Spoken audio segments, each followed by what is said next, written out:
एक बार भगवान श्री कृष्णचंद्र जो नित्य रास में गोपी जनों के पास नित्य रात्रि में रस विलास करते थे, आनंद मगन होकर जो जिस भावना से उपासना करता है ठाकुर जी वैसे सुख देते। ये गोपीजन कांत भाव से, प्रीतम भाव से, पति भाव से आराधना करती, तो प्रभु वैसे ही हास्य विनोद रस क्रीड़ा करते। तो एक दिन सब गोपियां बैठी हुई थी और बहुत समय व्यतीत हो गया, प्रभु नहीं आए। तो फिर इसके बाद जब प्रभु आए तो गोपीजनों ने पूछा, आज बहुत विलंब हुआ सरकार।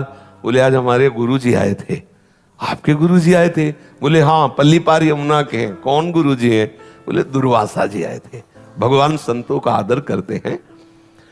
बोले, फिर तो आपके गुरुजी के दर्शन हम भी करेंगे, बहुत सूक्ष्म विषय है। बोले, हाँ, गुरुजी के दर्शन ऐसे नहीं किए जाते।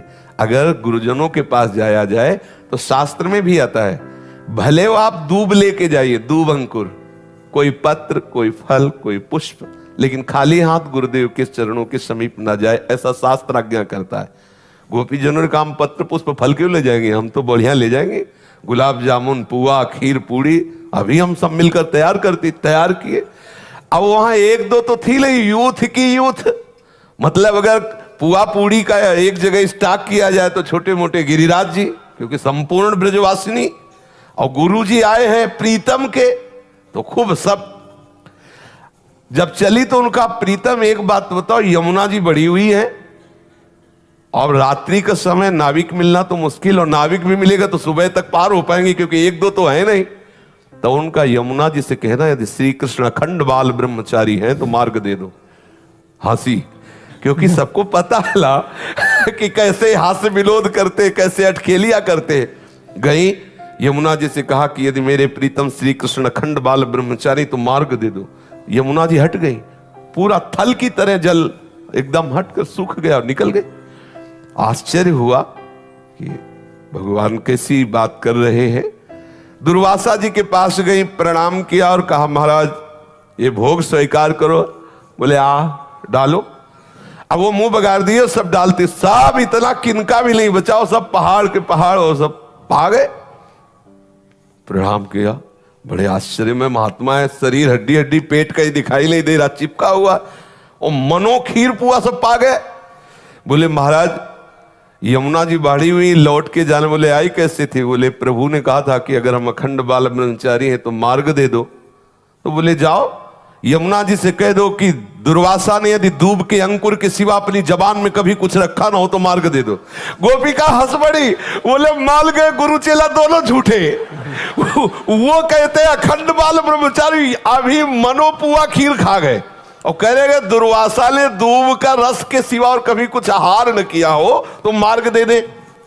गई, जाके यमुना जी से कहा कि अगर दुर्वासा जी ने कभी दुर्वांकुर के रस के सिवा कुछ जिह्वा में न रखा हो तो आप मार्ग। यमुना जी हट गए, आश्चर्यचकित हुई और जाके प्रभु से कहा कि प्रभु आपके गुरु जी के दर्शन किए तो एक प्रश्न खड़ा हो गया, जैसे गुरु वैसे ही चेला। तो प्रभु ने कहा, ऐसा क्या? अब बोले, बाहु प्रसार परिरम्य कराल को जो रास में वर्णन है, कौन सा ऐसा रस क्रीड़ा है जो आप ना खेलते हो? स्पर्श करना, आलिंगन, चुम्बन, परिरंभन आदि सब। फिर आप ब्रह्मचारी कैसे? ब्रह्मचर्य का तो बिल्कुल अलग स्वरूप होता है। और हमारे सामने पुआ पकौड़ा, खीर और सब रसमलाई सब पा गए, और कहते दुर्वांकुर के सिवा जिह्वा में कुछ न रखा हो। तब इसी बात को प्रभु ने बताया कि जो अहम शून्य महात्मा है, जिनका अहम पूर्ण रूप से लय हो चुका है परम तत्व में, उन्होंने नहीं पाया। तुम्हारी इच्छा थी, तुमने उनको ऐसे डाल, तो पूरे सृष्टि के मुख में जैसे जा रहा है ऐसे उनके मुख में जा रहा है। वो अहम भोक्ता बन के नहीं पा रहे, इसलिए उन्होंने नहीं पाया। आपकी दृष्टि में पवाया गया, आपकी दृष्टि में वो पाए, लेकिन स्वयं ना उनकी इच्छा है ना वो भोक्ता है, इसलिए उन्होंने नहीं। इसलिए उनका वचन सत्य है, स्वयं में कभी आहार रूप से स्वीकार करते हैं तो केवल दूब का अंकुर, और हम स्वप्रतिबिंब विभ्रमा, जैसे छोटा सा बालक अपने प्रतिबिंब के साथ खेले, ऐसे गोपियों के आत्मा रूप में, उनके पतियों के आत्मा रूप में, और चराचर जगत के रूप में जो परम तत्व विराजमान है वही श्री कृष्ण स्वरूप से क्रीड़ा कर रहा है। वो अपने आप में खेल रहे, इसलिए अखंड ब्रह्मचारी है। स्वप्रतिबिंब विभ्रमा, जैसे छोटा सा बालक कांच के मंदिर में अपने ही प्रतिबिंब से खेलता है, ऐसे गोपी नाम च तत्पति नाम सर्वेशाम में उच्च।